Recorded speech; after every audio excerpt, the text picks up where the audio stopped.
Training के लिए जा रहे हैं, तो आखिरकार पॉलिटिकल पार्टीज को क्यों नहीं जानकारी दी? क्या जवाब है उनके पास इसका? और जब बाकायदा गाइडलाइन लिखी हुई है, ये घबराहट है कि आप ही को लॉ एंड ऑर्डर की स्थिति अलग बात है, पान भी खाया भाजपा के प्रवक्ता है राकेश त्रिपाठी, और भाषण नहीं देखिए आपने, क्या क्या प्रवक्ता की बात करते, कौन है ये चीफ प्रवक्ता? मैं आपसे बोल रहा हूँ, कोई प्रवक्ता की बात नहीं करेंगे। अखिलेश जी क्या अगर प्रवक्ता उठा रहा है आप अखिलेश किसी जी मोहल्ले से? अखिलेश जी अगर लॉ एंड ऑर्डर की ऐसे स्थिति तमाम बिगड़ लोग जो लोकतंत्र को बचाना चाहते हैं वो कम से कम आगे आए। कई जगहों पर जैसे कि आप कह रहे हैं कि बरेली, बनारस और सोनभद्र में ईवीएम का मामला सामने आया है, तो इसका मतलब कि मतगणना में बेईमानी होगी, ये श्योर है। आपने पंचायतों का चुनाव देखा था, भारतीय जनता पार्टी ने खुलेआम वोट को लूटा। जनता को याद है महिलाओं के जो कपड़े फाड़े गए, छीने गए, महाभारत के अलावा अगर किसी ने किया तो वो भारतीय जनता पार्टी ने करके दिखाया। क्या कार्रवाई की गई उस समय बताइए? इलेक्शन जो आपका स्टेट इलेक्शन कमीशन है, शिकायतें हुई, क्या कार्रवाई हुई उनके ऊपर? क्या कार्रवाई हुई पुलिस के ऊपर? क्या कार्रवाई हुई उन लोगों जिन्होंने वोट को छीना? इसलिए मैं अपील करता हूं आपके माध्यम से, जो सच्चे पत्रकार हैं, सच्चे अधिकारी, पुलिस फोर्स, लोकतंत्र को बचाने के लोग सामने आए, जिससे लोकतंत्र। मैं तो अपने नौजवानों से अपील करूंगा कि जहां किसान इतने साल बैठे रहे, तब सरकार झुकी। कम से कम 3 दिन लोकतंत्र के अखंड प्रहरी बनकर के ईवीएम्स को बचाएं और चुनाव को बचाएं। अखिलेश जी, डीएम वाराणसी की तरफ से बयान आया है, मैं किसी डीएम का इसलिए नहीं मानूंगा। डीएम कौन होता है? अगर प्रमुख सचिव मुख्यमंत्री फोन करेगा, डीएम क्या कर सकता है? डीएम की क्या हैसियत है? वो ये कह रहे हैं कि ये कर्मचारियों की ट्रेनिंग के लिए ये ईवीएम्स गए। ये फिर जो प्रत्याशी लड़ने रहे थे उनको आखिरकार डीएम ने क्यों नहीं बताया? डीएम अगर ये जवाब दे रहा है तो उस डीएम से पूछिए कि डीएम ये बताओ कि तुमने जो प्रत्याशी चुनाव लड़े थे उसके बारे में क्यों नहीं बताया उन प्रत्याशियों को? ये डीएम आखिरकार किसके नीचे काम कर रहे हैं? और बनारस जैसी पोस्टिंग किसी डीएम को मिली होगी, इस डीएम को मैं भी जानता हूं। जब पहली पोस्टिंग मैंने मुजफ्फरनगर दी थी, मैं नहीं जानता हूं डीएम कौन है। और सच्चे ईमानदार, सच्चे सिपाही हों, सच्चे अधिकारी हों, सच्चे पत्रकार हों, कम से कम आगे आए और लोकतंत्र को बचाने के लिए खड़ा हों। और मैं अपनी पार्टी के लोगों से कहूंगा कि जब तक काउंटिंग ना हो जाए तब तक कम से कम ये नजर रखें और लगातार निगरानी रखें कि कैसे वोट बचाया जा सकता है, कैसे जहां पर मशीनें रखी हैं कोई किसी का आना जाना ना हो। ये लोकतंत्र के लिए बहुत ही खतरे का समय है। जो दल हार गया, अब उसके बस में यही है जो अब करने जा रहे हैं। ये जितने कुछ एग्जिट पोल हुए हैं वो इसीलिए हुए हैं कि अगर वो चोरी भी करें तो शायद स्टील करने वाला सामान था। करीबन 500 बैलेट पेपर पकड़े गए। इसी तरह सोनभद्र का है कि सोनभद्र में बड़े पैमाने पे चीजें पकड़ी गई, वो भी लोग समझ में आ गया तो उन्होंने देखा, एसडीएम को रोका। एसडीएम घोरावल जनपद सोनभद्र में खाली मत पर अपनी गाड़ी से पॉलिटेक्निक कॉलेज ले जाते हुए पकड़े गए। क्या सफाई देगी सरकार? इसीलिए मैंने कहा प्रमुख सचिव मुख्यमंत्री आप जानकारी कर लें। अगर आपके डीएम्स कोई जानकार हैं, उन्होंने खुद बताया है कि वहां से लखनऊ से फोन आ रहे हैं कि जहां पर भारतीय जनता पार्टी हार रही हो वहां पर काउंटिंग स्लो हो और रात तक काउंटिंग लेकर जाए।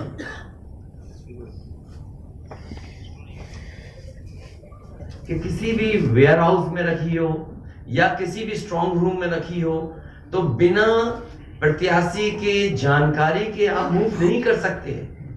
अगर आपको ईवीएम्स को मूव करना है तो कम से कम जो प्रत्याशी चुनाव लड़ रहे हैं उनकी जानकारी में होना चाहिए।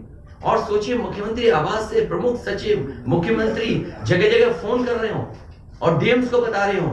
ये घबरा गए उसी दिन जिस दिन अखबारों में कुछ जगह आया कि कहीं पार्क की सफाई हो रही है, कहीं घर की सफाई हो रही है। और आप में से वो लोग हैं जो जमीन पर घूमे, जो जमीन पर चुनाव चल रहा है, वो भारतीय जनता पार्टी के खिलाफ था। जनता के अंदर नाराजगी थी। ये जो कल एग्जिट पोल आए हैं, मैं एग्जिट पोल पर बोलना नहीं चाहता था, लेकिन जो एग्जिट पोल आए हैं वो कहीं ना कहीं परसेप्शन ये क्रिएट करना चाहते हैं कि हाँ भारतीय जनता पार्टी जीत रही है, जिससे वो चोरी भी करें अगर, वो भी ना पता लगे कि हाँ चोरी हुई है। इसीलिए अगर हमने वोट दिया है तो मैं अपने नौजवानों से, किसानों से और आम लोगों को कहूंगा कि उतनी हमारी जिम्मेदारी बनती है कि वोट को हम बचाएं। अगर वोट नहीं गिना जाए, बुलाना पड़ गया, और ये जानकारी हमारे लोगों को भी नहीं थी कि इस तरह की बात होगी। हालांकि ये सूचना मिल रही थी कि लखनऊ से जो मुख्यमंत्री, उनके सबसे बड़े अधिकारी हैं और प्रमुख सचिव का जगह जगह फोन जा रहा है कि जहां भारतीय जनता पार्टी हारे वहां पर काउंटिंग स्लो करिए। मुख्यमंत्री के प्रमुख सचिव डीएम्स को फोन कर रहे हैं कि जहां बीजेपी हारे वहां पर काउंटिंग स्लो होनी चाहिए। और यही नहीं, अगर हम पिछला चुनाव देखें तो जो भारतीय जनता पार्टी की हार हुई है, 47 सीटें ऐसी हैं जो 5000 के अंदर कम वोट में हुई हैं।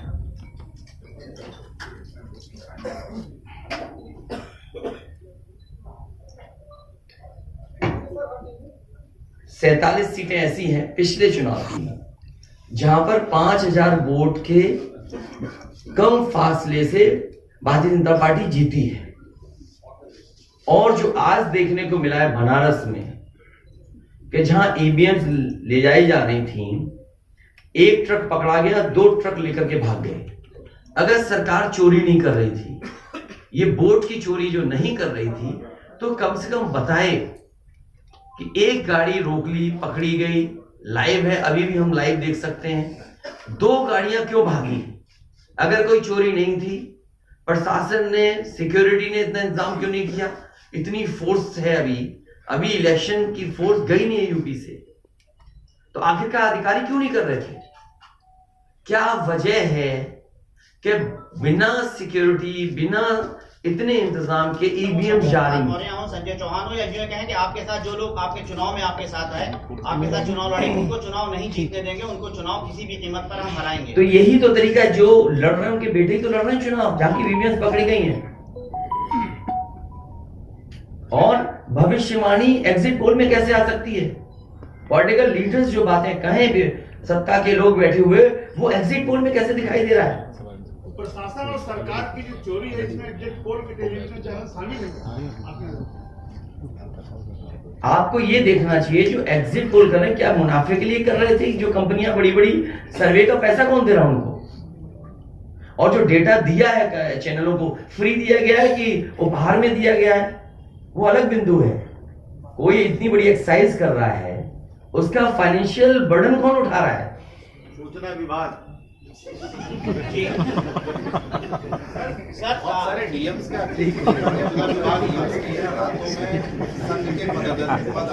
ये तो बात, ये सच कह रहे हैं आप। जो बात, ये जो सवाल के रूप में जानकारी दे रहे हैं, ये सच्चाई है। जो आप सवाल के रूप में दे रहे हैं, ये सच्चाई है। आप बताइए, इनके साथ गलत व्यवहार हुआ, क्या कार्रवाई की प्रशासन ने? वीडियोज हैं सबके। जब ये नॉमिनेशन के लिए गया, क्या वीडियो अवेलेबल नहीं है? क्या कार्रवाई हुई उसमें? स्वामी प्रसाद मौर्य जी के ऊपर जो अटैक हुआ, उसमें क्या कार्रवाई हुई? मुझे कोई उम्मीद नहीं। इसीलिए मैं कह रहा हूं कि लोगों को लड़ना पड़ेगा। अगर लोकतंत्र बचाना है तो कहीं ना कहीं तैयारी करनी पड़ेगी लोकतंत्र बचाने के लिए। पोस्टल बैलेट के मतों की गणना को लेकर भ्रम की स्थिति बनी है जी। जो गाइडलाइन है, आज जो बैलेट पेपर पकड़े गए हैं सोनभद्र में, जो बैलेट पेपर पकड़े गए हैं आपके बरेली में, जिस तरह ईवीएम्स को ले आया जाता है, ये सवाल बड़ा है। अधिकारी वही भाषा बोलेंगे जो उनको बोलने के लिए सरकार कहेगी। वो नहीं चाहते कि ओम प्रकाश राजभर जी, क्या भूल गए? इलेक्शन कमीशन याद नहीं है? ओम प्रकाश राजभर जी नॉमिनेशन के लिए गए, इनको अपमानित नहीं किया गया? क्या प्रशासन कार्रवाई कर रहा था? स्वामी प्रसाद मौर्य जी के साथ क्या व्यवहार हुआ? कोई भूल जाएगा इन बातों को? और चुनाव भर में क्या भाषण थे, क्या भाषा का इस्तेमाल था? हर जगह डराने का काम जनता को।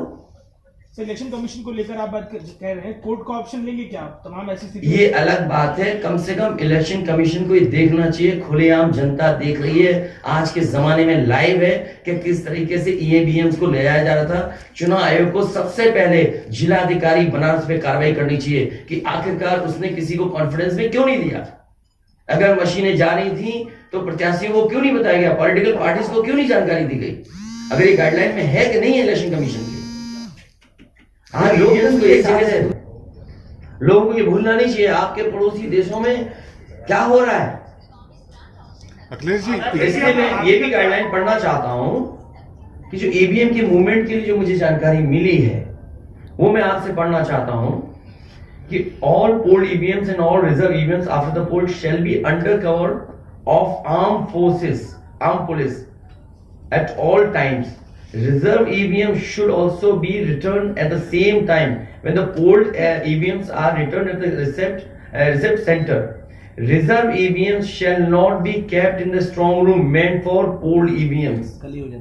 They shall be kept in another strong room meant for keeping reserve EVMs. It must be ensured that all reserve EVMs are also deposited in the strong room meant for reserve EVMs at the same time when the polled EVMs are deposited in the strong room meant for the polled EVMs.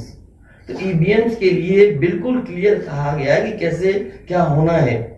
इसके बावजूद भी इस तरह और भाई जांच भी कौन करेगा? अगर डीएमई जांच करेगा तो क्या उम्मीद करोगे आप इसके लिए? सवाल है कि अब इसके आगे क्या, आप अब क्या करेंगे? इसके आगे जो पॉलिटिकल पार्टी हम तय करेंगे क्या करना है। अगर हमें कोर्ट का भी सहारा लेना पड़ेगा, लेकिन उससे पहले हम अपने पार्टी के कार्यकर्ता, नेताओं और जो हमारे सच्चे पत्रकार, सच्चे पुलिस फोर्स में लोग हैं या वो लोग हैं, उनसे भी मेरी अपील होगी कि कम से कम लोकतंत्र को बचाने के लिए आगे आए।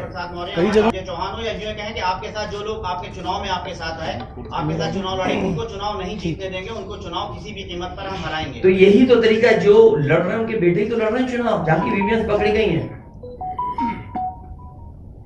और भविष्यवाणी एग्जिट पोल में कैसे आ सकती है?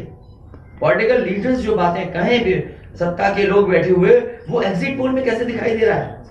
प्रशासन और सरकार की जो चोरी है इसमें एग्जिट पोल के टेलीविजन चैनल शामिल है।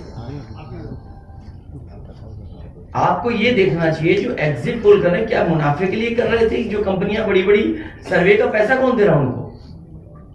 और जो डेटा दिया है चैनलों को, फ्री दिया गया है कि उपहार में दिया गया है, वो अलग बिंदु है। कोई इतनी बड़ी एक्सरसाइज कर रहा है, उसका फाइनेंशियल बर्डन कौन उठा रहा है? सूचना विभाग। सर सारे डीएम्स का